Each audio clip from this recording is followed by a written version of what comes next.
Hello friend, आप सभी का हार्दिक अभिनंदन है आपके अपने YouTube channel unique study point पर।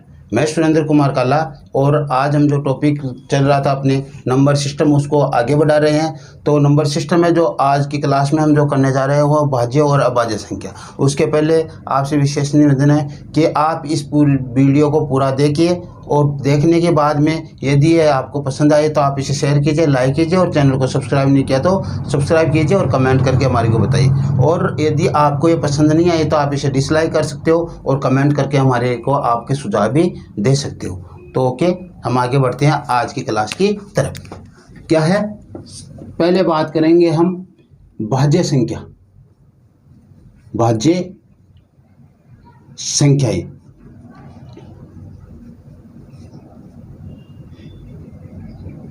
भाज्य संख्या क्या है?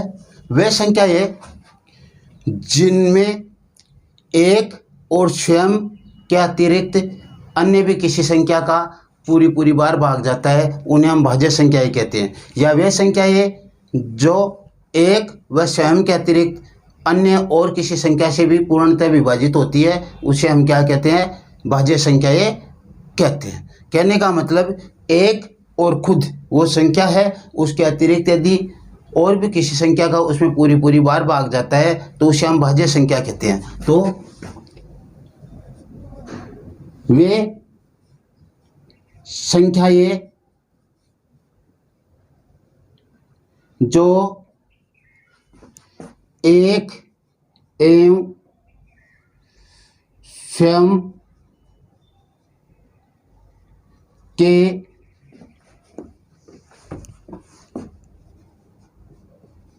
अतिरिक्त अन्य किसी संख्या से भी पूर्णतः विभाजित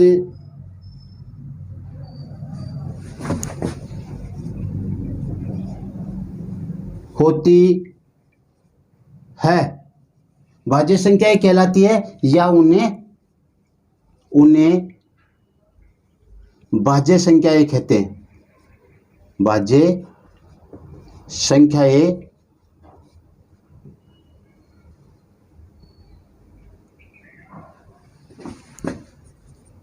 कहते हैं। क्या है कि वे संख्याएं जिनमें खुद और उसके अलावा एक के अतिरिक्त और भी किसी संख्या का भाग पूरी बार जाता है, उन्हें भाज्य संख्याएं कहते हैं। या फिर इस तरीके से वे संख्याएं जो एक एवं स्वयं के अतिरिक्त अन्य किसी संख्या से भी पूर्णतः विभाजित होती है, उन्हें हम भाज्य संख्याएं कहते हैं। पूरी बार भाग जाना और पूर्णतः विभाजित होना दोनों एक ही चीज़ है।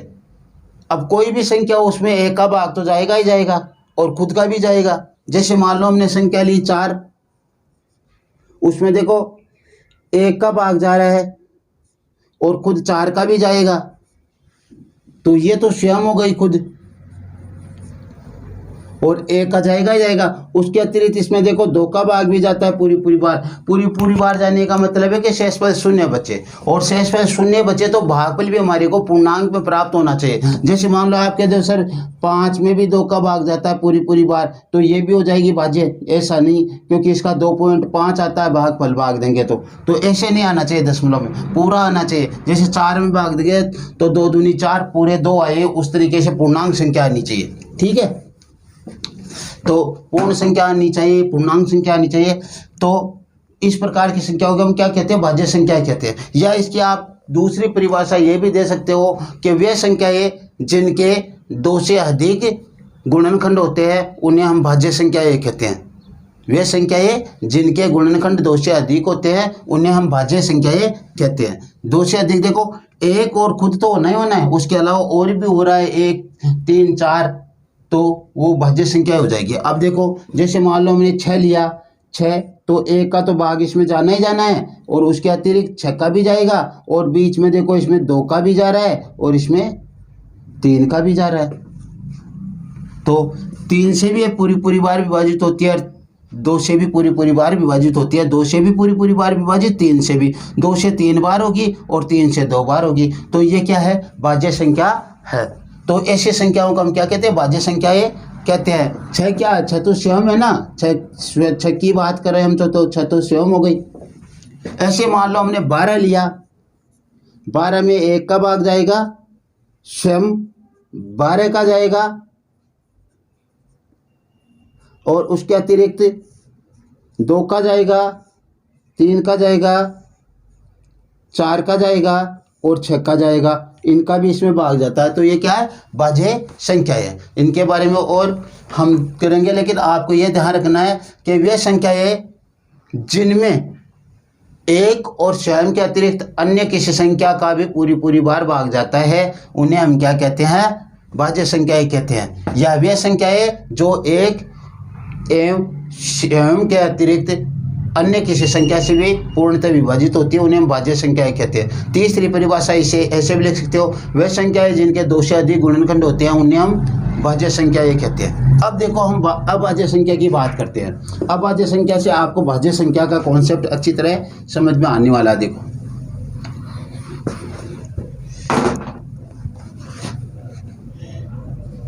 अभाज्य संख्याएं, अभाज्य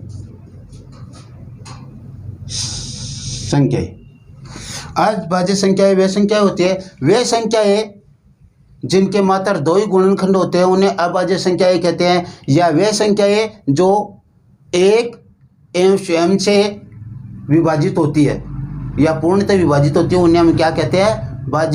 अभाज्य संख्याएं कहते हैं। वे संख्याएं जो एक एवं स्वयं के अतिरिक्त अन्य किसी भी संख्या से पूर्णतः विभाजित नहीं होती, उन्हें अभाज्य संख्याएं कहते हैं। वे संख्याएं जो एक एवं स्वयं के अतिरिक्त अन्य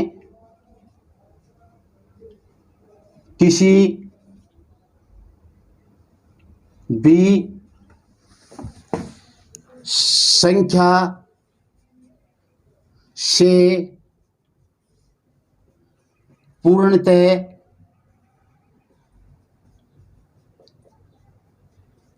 विभाजित नहीं होती है,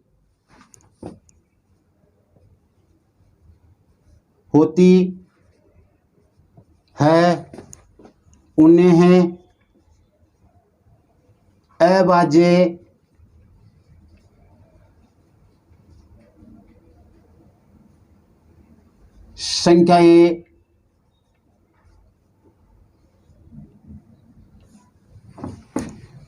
कहते हैं। क्या है? वे संख्याएं जो एक एवं स्वयं के अतिरिक्त अन्य किसी संख्या से भी पूर्णतः विभाजित नहीं होती है। भाज्य तो होती है, यहाँ पे नहीं होती है, अभाज्य नहीं होती, केवल 2 से होती है, 1 से होती है। 1 में तो सभी का भाग जाता ही जाता है, 1 खुद का जाएगा, उसके अलावा उसमें किसी का भी भाग नहीं जाता, किसी भी संख्या का पूरी पूरी बार भाग नहीं जाता, उन्हें हम अभाज्य संख्याएं कहते हैं। या ये कह सकते हैं वे संख्याएं जिनके मात्र 2 ही गुणनखंड होते हैं, 1 होगा और 1 खुद होगी, उन्हें हम क्या कहते हैं? अभाज्य संख्याएं कहते हैं। तो ये भी ध्यान रखना, अभाज्य संख्याओं के कितने गुणनखंड हो सकते हैं? मात्र 2। अब ध्यान देना, हम जैसे हम बात करते हैं, देखो 3 है हमारे पास, 3 में देखो 1 का भाग जा रहा है और फिर 3 स्वयं यानी खुद का भाग जा रहा है और उसके अतिरिक्त इसमें और किसी संख्या का भाग नहीं जाएगा। तो ये क्या है? अभाज्य संख्या है। ऐसे हमने लियो 5 ले लिया, मान लो तो 5 लिया तो 5 में 1 का भाग जाएगा और 5 स्वयं का भाग जाएगा, उसके अतिरिक्त किसी भी संख्या का भाग नहीं जाएगा, इसलिए हम इसे अभाज्य संख्या कहेंगे।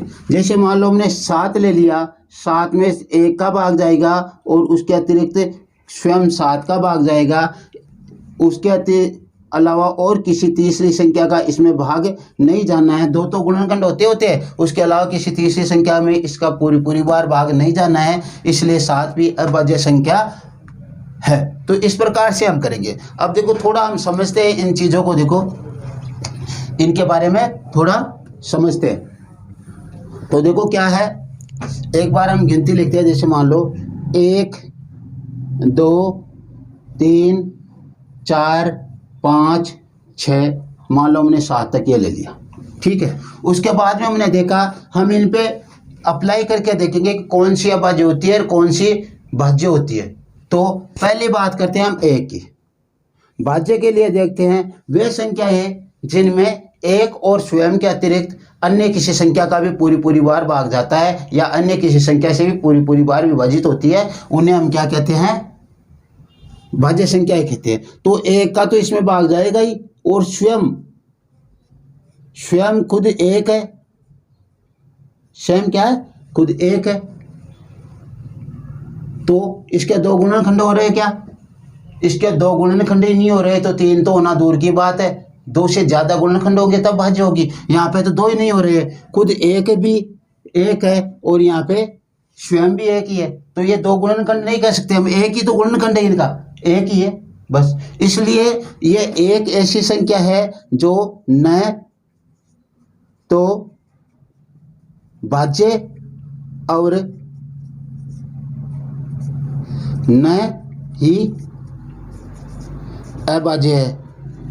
तो 1 नहीं तो भाज्य संख्या है और नहीं अभाज्य संख्या है। यह आपको बार बार परेशान करेगा, यह ध्यान रखना। 1 भाज्य संख्या भी नहीं होती है, अभाज्य संख्या भी नहीं होती है। अरे 1 को क्या कर लेते हैं हम, काउंटिंग में अभाज्य संख्या में कर लेते हैं, तो ये सबसे बड़ी दिक्कत हो जाती है हमारे फिर।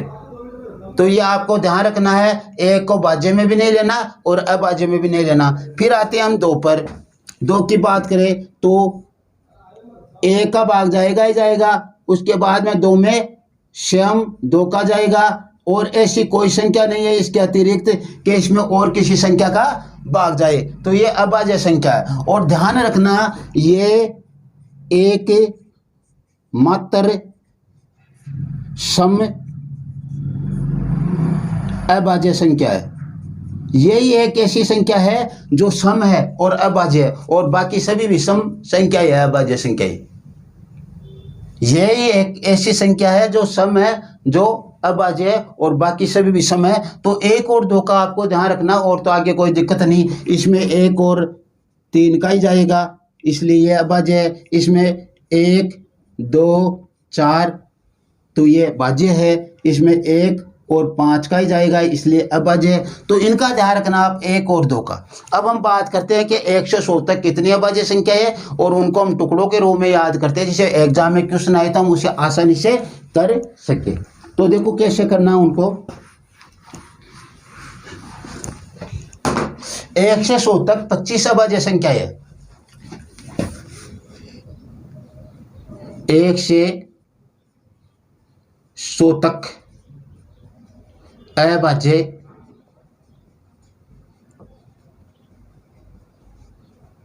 संख्या है।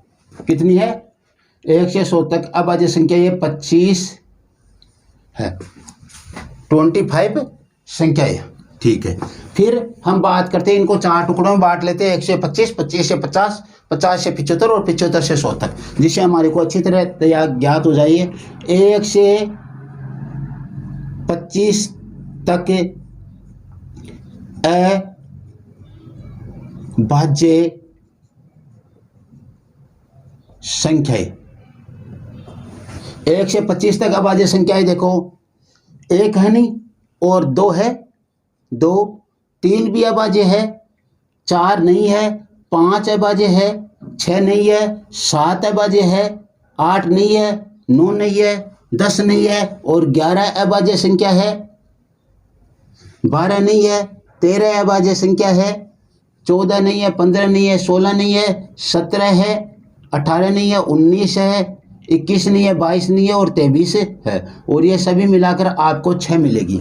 कितनी है, 6 अभाज्य संख्याएं हैं। 1 से 25 तक अभाज्य संख्याओं की संख्या कितनी है? 6 है। कई बार ऐसे क्वेश्चन पूछते हैं 1 से 25 तक अभाज्य संख्या कितनी है, तो 6 है, सीधा लिखना आपको। 1 से 30 तक कितनी है, तो आगे हम गिन लेंगे। 1 से 25 तक तो हमारे को मालूम है 6, तो 30 तक और गिन लो 25 से, वो जोड़ दो और लिख दो। अब देखो 25 से 50 तक अभाज्य संख्याएं, 25 से 50 तक अभाज्य संख्याएं देखो, 26 नहीं है, 27 नहीं है, 28 नहीं है, 29 है। 29 क्या है? अभाज्य संख्या है। 30 नहीं है, 31 है। 32 नहीं है, 33 नहीं है, 34 नहीं है, 35 नहीं है, 36 नहीं है, 37 है। 38 नहीं है, 39 नहीं है, 40 नहीं है, 41 है। 42 नहीं है, 43 है। 44 नहीं है, 45 नहीं है, 46 नहीं है, 47 है। 48 नहीं है, 49 नहीं है और 50 नहीं है। तो ये कितनी हो गई? 1 2 3 4 5 6। तो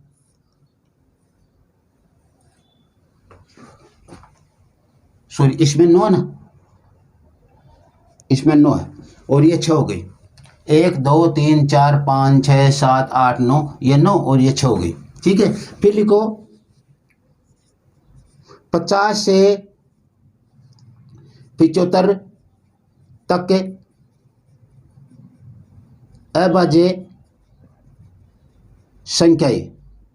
50 से 75 तक जो अभाज्य संख्या है वो देखो, 50 नहीं है, 51 नहीं है, 52 नहीं है, 53 है, 54 नहीं है, 55 नहीं है, 56 नहीं है, 57 नहीं है, 58 नहीं है, 59 है, 60 नहीं है, 61 है, 62 नहीं है, 63 नहीं है, 64 नहीं है, 65 नहीं है, 66 नहीं है, 67 है, 68 नहीं है, 69 नहीं है, 70 नहीं है, 71 है, 72 नहीं है, 73 है और 74 नहीं है, 75 है। तो 1 2 3 4 5 6, तो ये भी कितनी है? 6 है। 50 से 75 तक का अभाज्य संख्या कितनी है? 6 है। फिर 75 से 100 तक के अभाज्य संख्याएं। 75 से 100 तक अभाज्य संख्याएं 76 नहीं है, 77 नहीं है, 78 नहीं है, 79 है, 80 नहीं है, 81 नहीं है, 82 नहीं है, 83 नहीं है, 83 है, 83 है, 84 नहीं है, 85 नहीं है, 86 नहीं है, 87 नहीं है, 88 नहीं है, 89 है, 91 नहीं है, 92 नहीं है, 93 नहीं है, 94 नहीं है, 95 नहीं है, 96 नहीं है, 97 नहीं है, 97 है, 97 है, 98 नहीं है, 99 नहीं है और 100 नहीं है। तो कितने आ गई? 4। 75 से 100 के बीच में 4 अभाज्य संख्याएं है, तो इनको आप याद करो 9664। 1 से 100 तक कितनी अभाज्य संख्या है? 9664। 9664 का मतलब 9 + 6 + 6 + 4 बराबर 25। ये हो गई हमारे पास 25 संख्याएं, 15 21 और 25। इस प्रकार से हो गई और आपको ज्ञात हो जाएगी 9664, ऐसे ज्ञात कर लो। यानी 1 से 25 तक 9 है, 25 से 50 तक 6 है और 50 से 75 तक 6 है और 75 से 100 तक 4 है। इस तरीके से आप इनको तैयार करोगे। अब देखो क्वेश्चन सीधा ऐसे भी आ सकता है, 25 से 75 तक अभाज्य संख्याओं की संख्या बताइए, तो 1 2 3 4 5 6 हमारे ज्ञात कर रखिए। अगला ऐसे कह दे 1 से लेकर 75 तक अभाज्य संख्याओं की संख्या की बताइए, तो 1 से लेकर 75 तक, 1 से लेकर 75 तक यहाँ तक आ जाएगी, तो यहाँ तक की संख्या हो जाएगी। तो 9 तो ये रही, 6 ये रही, 15 और 6 ये रही 21। ऐसे कह दे कि 25 से 60 तक अभाज्य संख्याओं की संख्या ज्ञात कीजिए। तो देखो 25 यहाँ से शुरू हुआ, 6 तो ये हो गया आपके पास, और फिर 60 तक जाना है तो 53 59 61 है नहीं, 60 के बाहर गई हो तो 2 ये और जोड़ दो, 8 हो जाएगी। इस तरीके से आप इन्हें ज्ञात कर सकते हो और आराम से यहाँ से आसानी से क्वेश्चन का जवाब दे सकते हो। तो इस प्रकार से आपको करना है। अब देखो हमें अभाज्य संख्याओं के बारे में थोड़ा और समझे। इसके देखो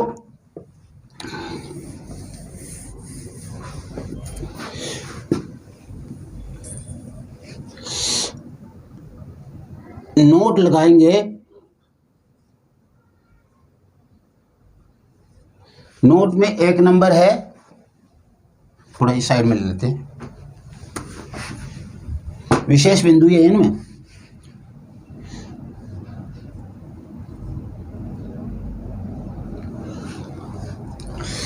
इसमें एक नंबर है, एक न तो भाज्य है और न ही अभाज्य संख्या है। एक भाज्य एवं अभाज्य दोनों ही नहीं है।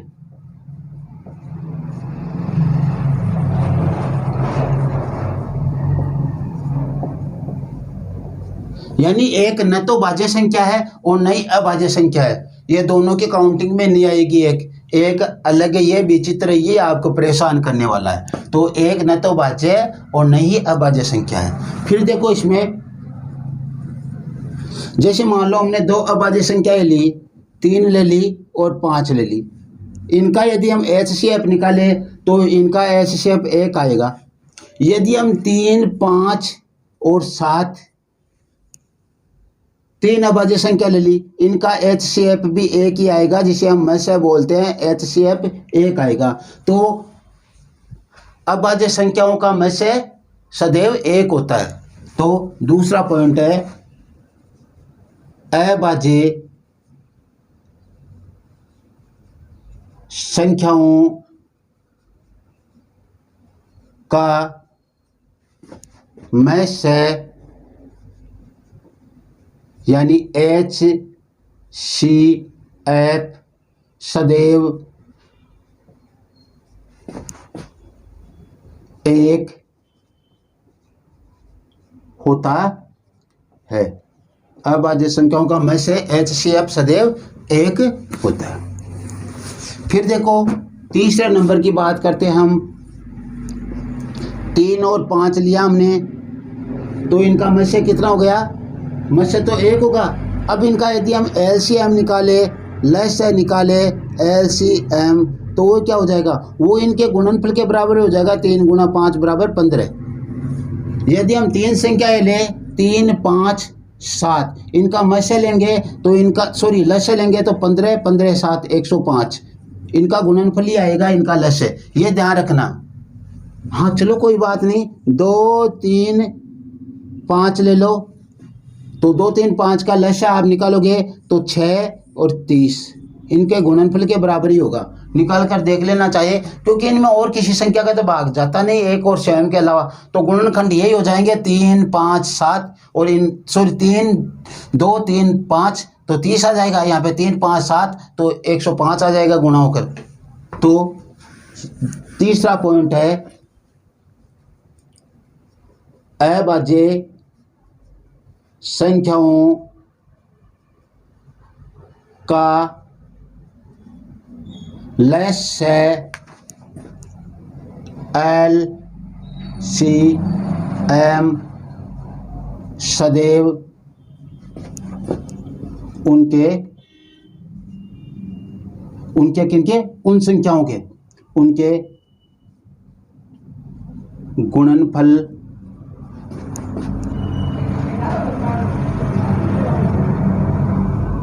के, उनका गुणनफल होता है, इसे लिख लो, उनका गुणनफल होता है। ठीक है, ये 3 चीज आपको ध्यान रखनी है कि एक न तो भाज्य संख्या है, न ही अभाज्य संख्या है, दोनों में काउंटिंग नहीं होता है एक। और अभाज्य संख्याओं का मस्य सदैव 1 होता है और अभाज्य संख्याओं का लस्य सदैव उनका गुणनफल होता है, उन संख्याओं का गुणा कर लिया जाए। अब जो संख्या आप ले रहे हो उन्हीं संख्याओं को। अब हम विशेष पढ़ते हैं, इसमें विशेष पढ़ते हैं, जहां से क्वेश्चन और भी अच्छे अच्छे बनते हैं। और दोबारा से हम नोट लगाएंगे और उसमें 1 नंबर लिखेंगे। 1 नंबर में है 1 से 100 तक के कुल कितनी अभाज्य संख्याएं है? तो इसका उत्तर आपको मालूम है 25 है। फिर 2 नंबर हो जाएगा इसमें 1 से 100 तक के कुल कितनी भाज्य संख्याएं है? कुल कितनी भाज्य संख्याएं है? तो देखो समझो 1 से 100 तक 100 संख्याएं हैं। 1 से 100 तक कितनी संख्याएं हैं? 100 संख्याएं हैं। 100 में से 50 तो हो जाएगी सम और 50 हो जाएगी विषम। सम और विषम तो आधी आधी होती है ना, तो 100 में से 50 सम और 50 विषम हो जाएगी। ठीक है, अब देखो ये 50 है, जिनमें से देखो हम भाज्य कितनी, इनमें से भाज्य कितनी है हम देखें तो इनमें से 2 तो क्या है अभाज्य है, और उसके अलावा 49 संख्याएं हैं इनमें वो भाज्य है। इन सम 50 संख्याओं में से 1-2 ही तो सम अभाज्य संख्या है, एक ही तो संख्या जो सम है जो अभाज्य है, तो इसको हमने अलग कर दिया, 49 भाज्य बच गई। अब इधर इसमें देखो, इसमें से क्या होगा 50 विषम है, 50 विषम में से देखो हमारे पास कितनी संख्याएं है 25 संख्याएं क्या है अभाज्य है 1 से 100 तक। ये क्या है अभाज्य, तो 25 अभाज्य ले हम यहाँ पे, इधर समझा दूँ आपको अभाज्य है। अभाज्य में से देखो 1 तो 2 है क्या, ये तो सम है, और ये 24 क्या है विषम है। ठीक है, और एक देखो ध्यान देना आपको, जो 1 है वो न तो भाज्य और न अभाज्य है, तो इस एक विषम में देखो, इसमें विषम में 1 तो 1 आ जाएगा जो न तो भाज्य है न अभाज्य है, और ये 24 क्या है, ये 24 आपकी ये हो जाएगी आपकी अभाज्य संख्या ये, और बच गई कितनी 25 भाज्य संख्याएं बच गई। कितनी बच गई 25 भाज्य संख्याएं बच गई। ये 100 का हमने कैलकुलेशन निकाल दिया। दोबारा से इसको समझना क्या कह रहे हैं हम कह रहे हैं देखो यहाँ पे मैं 100 को लेता हूँ पूरी कोई, और फिर समझना हमने क्या किया, 1 न तो भाज्य है और न अभाज्य है, फिर उसके बाद में 2 क्या है अभाज्य संख्या है जो सम है, उसके बाद में 25 में से कितनी गई 1 गई 2, तो 24 बच गई अभाज्य संख्याएं जो विषम है अभाज्य विषम संख्याएं।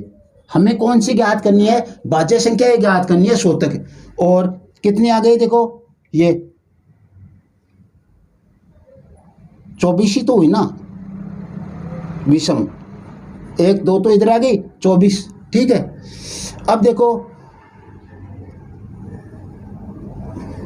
इनको हम गिनेंगे तो कितनी संख्या हो गई 24 25 और 26, ये 2 नहीं है यहाँ पे, ये तो 2 तो संख्या है सम अभाज्य संख्या ही है।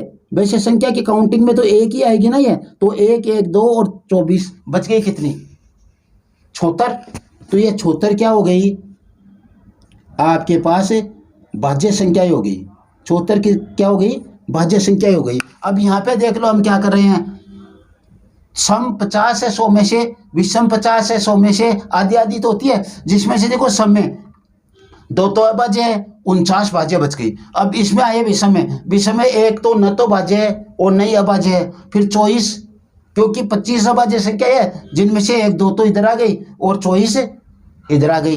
फिर देखो इधर ध्यान दोगे आप, बच गई कितनी 25 भाज्य संख्याएं, तो 25 और 49 मिलकर कितने हो जाएंगे 49 प्लस 25 मिलकर 74, 76 भाज्य संख्याएं हो जाएगी। कितनी 74 76 भाज्य संख्याएं हो जाएगी। तो 1 से 100 तक कुल कितनी भाज्य संख्याएं है 76 भाज्य संख्याएं है। 3 नंबर 1 से 100 तक के कुल कितनी सम अभाज्य संख्याएं है। ध्यान देना, ये क्या कह रहा है, 1 से 100 तक कुल कितनी सम अभाज्य संख्याएं है, कुल कितनी सम अभाज्य संख्याएं है। तो सम तो यही है, दो ही। तो एक संख्या 1 से 100 तक कितनी समअभाज्य संख्या है, एक ही है, जो कि कौन सी है, 2 है। तो यहां पे लिख देना है एक मात्र सम संख्या 2 है, सम अभाज्य संख्या लिखना, सम अभाज्य संख्या 2 है। 2 तो वह संख्या है, यह ध्यान रखना, और वैसे संख्याएं कितनी है, एक ही है। एक से कहां तक भी पूछ ले, यदि सम अभाज्य संख्याएं पूछे तो एक ही आएगी, और उसके संख्या को पूछे तो संख्या 2 है। ठीक है, यह ध्यान रखना है। अब 4 नंबर पर 1 से 100 तक के कुल कितनी विषम अभाज्य संख्याएं है। 1 से 100 तक कुल कितनी विषम अभाज्य संख्याएं है। तो 25 है, कुल तो कितनी है, 25 अभाज्य संख्याएं है, जिनमें से 1 2 तो क्या है, सम है, और बाकी 24 है, वो क्या है, विषम अभाज्य संख्याएं है। तो इसका उत्तर कितना आ जाएगा आपके पास, 24। 1 से 100 तक कुल कितनी विषम अभाज्य संख्या है, 24। कुल तो 25 है 1 से 100 तक, और 2 है जो सम है अभाज्य संख्या, तो ये हमारे पास एक घटाएंगे 25 में तो 24 आ जाएंगे। ठीक है, फिर 5 नंबर,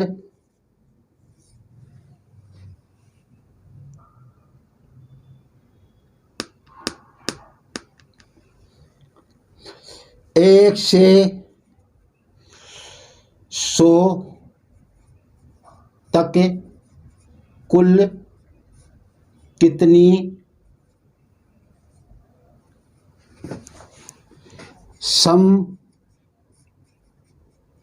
समभाज्य संख्याएं है।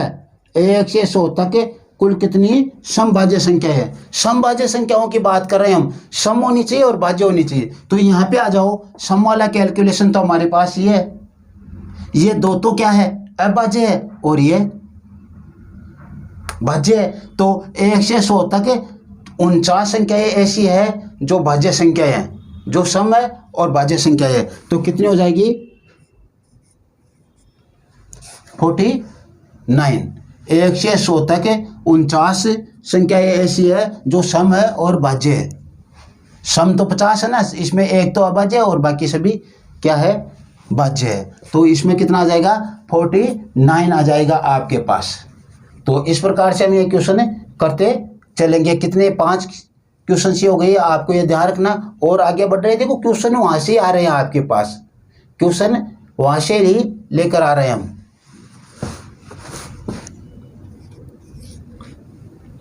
1 से 100 तक के कुल कितनी विषम भाज्य संख्याएं है।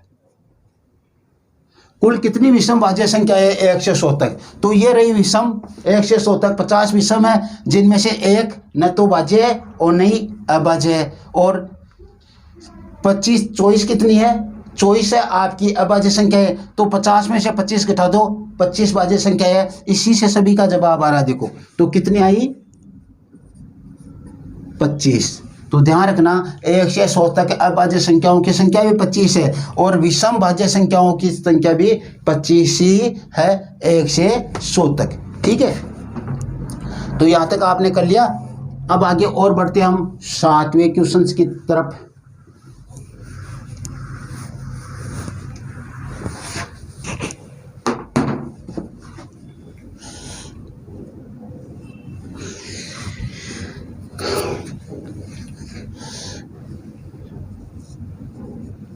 प्रथम अभाज्य संख्या कौन सी है? प्रथम अभाज्य संख्या कौन सी है? तो प्रथम तो हम गिनती कर लेते हैं। देखो मैं यहां पे लिख देता हूं, 1 2 3 4 5 6 7 8 9 10 11 12 13 14 और ये 15, ये हमारे पास। ठीक है, दिखाई दे रहा ना सब? हाँ ठीक है। तो ये 15 तक अपने गिनती लिखी। अब इसमें हम जो आगे करने जा रहे हैं उन क्वेश्चनों के आपको जवाब मिलने वाले हैं। देखो, एक तो न तो सम है और न तो भाज्य है और न ही अभाज्य है, लेकिन ये प्रथम अभाज्य संख्या पूछ रहा है, तो 2 तो प्रथम अभाज्य संख्या है ही। तो प्रथम अभाज्य संख्या कौन सी है? 2 है। प्रथम अभाज्य संख्या कौन सी है? 2 है। ठीक है, फिर देखो यहां से क्वेश्चन क्या बनेगा? प्रथम सम अभाज्य संख्या कौन सी है? तो प्रथम सम अभाज्य संख्या कौन सी है? देखो, सम अभाज्य भी क्या है? 2 ही है। तो प्रथम सम अभाज्य संख्या भी क्या है? 2 है। देखो, ठीक है, क्योंकि प्रथम भी यही है और सम भी यही है, तो प्रथम सम अभाज्य संख्या भी 2 है और प्रथम भाज्य से अभाज्य संख्या भी 2 ही है। अब देखो 9 नंबर,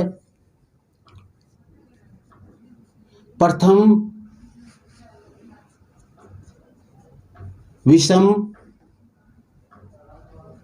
अभाज्य संख्या कौन सी है? प्रथम विषम अभाज्य संख्या कौन सी है? तो देखो 2 के आगे 3, ये अभाज्य है तो ये 3 है। प्रथम विषम अभाज्य संख्या 3 है। ठीक है,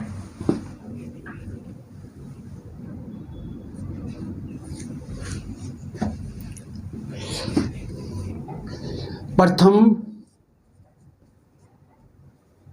भाज्य संख्या कौन सी है? तो ये 4 हो गई, ये भाज्य ही तो है और प्रथम है। इसके पहले कोई ये तो न तो भाज्य है न अभाज्य, ये अभाज्य है लेकिन सम है, ये अभाज्य है विषम है और ये भाज्य संख्या है। तो प्रथम भाज्य संख्या क्या है? जो 4 है। 11 नंबर, प्रथम सम भाज्य संख्या कौन सी है? प्रथम सम भाज्य संख्या कौन सी है? ये 4 ही है, सम भी है और भाज्य भी है, 4 ही है। ठीक है, 12 नंबर पर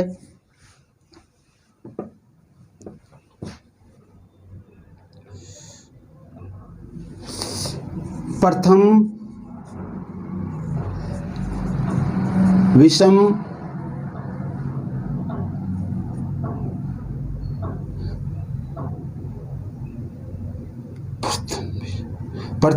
भाज्य संख्या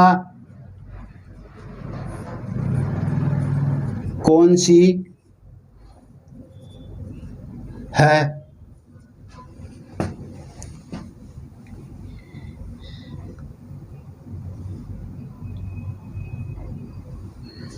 प्रथम विषम भाज्य संख्या कौन सी है? तो देख लो, विषम देखनी है, 3 भी नहीं है, 3 अभाज्य है, 5 अभाज्य है, 7 अभाज्य है, 9।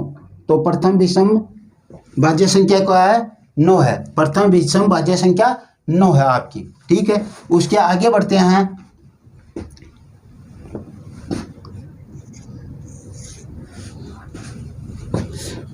प्रथम सम भाज्य संख्या जो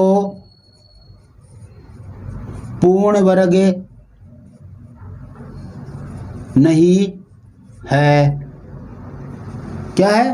प्रथम समभाज्य संख्या जो पूर्ण वर्ग नहीं है। तो देखो ये 4 है, सम है और भाज्य है, लेकिन ये क्या है? वर्ग संख्या है, 2 का वर्ग है। ये 2 का वर्ग करते हैं तब 4 आती है, तो ये तो छोड़ो। और 6 प्रथम समभाज्य संख्या जो पूर्ण वर्ग नहीं है वो 6 है। ठीक है। प्रथम विषम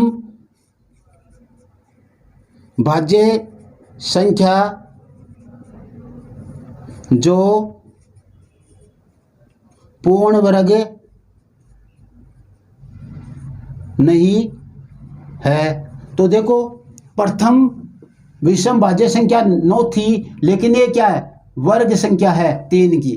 तो इसके आगे चलो, 10 सम है, 12 सम है और 14 सम है और 15 विषम है। तो प्रथम विषम भाज्य संख्या जो पूर्ण वर्ग नहीं है वो 15 है, ध्यान रखना। तो 1 से लेकर 15 तक की गिनती में इन सभी का जवाब आ गया इस क्वेश्चन इससे, डायग्राम से, और 1 से 15 तक की गिनती से इन 14 क्वेश्चनों के जवाब हमारे पास आ गए। तो इस प्रकार से हम इनके जवाब देख सकते हैं, और आपको अच्छी तरह मालूम होना चाहिए क्या क्या है। पहले 3 नोट डाले थे, उनका ध्यान रखना है। अब ये 14 नोट आए हैं, इनका ध्यान रखना है। तो आज के क्लास में इतना ही। यदि यह क्लास आपको पसंद आई हो तो आप इसे शेयर कीजिए, लाइक कीजिए, और चैनल को सब्सक्राइब नहीं किया तो प्लीज़ सब्सक्राइब कीजिए और कमेंट करके हमारे को बताइए। यदि आपको ये वीडियो पसंद नहीं आया हो तो आप इसे डिसलाइक कर सकते हो और कमेंट सेक्शन में अपने सुझाव दे सकते हो, जिससे हम आपको ज़्यादा से ज़्यादा अच्छे रूप में क्लास दे सके। Okay, thanks. आज की क्लास में इतना ही।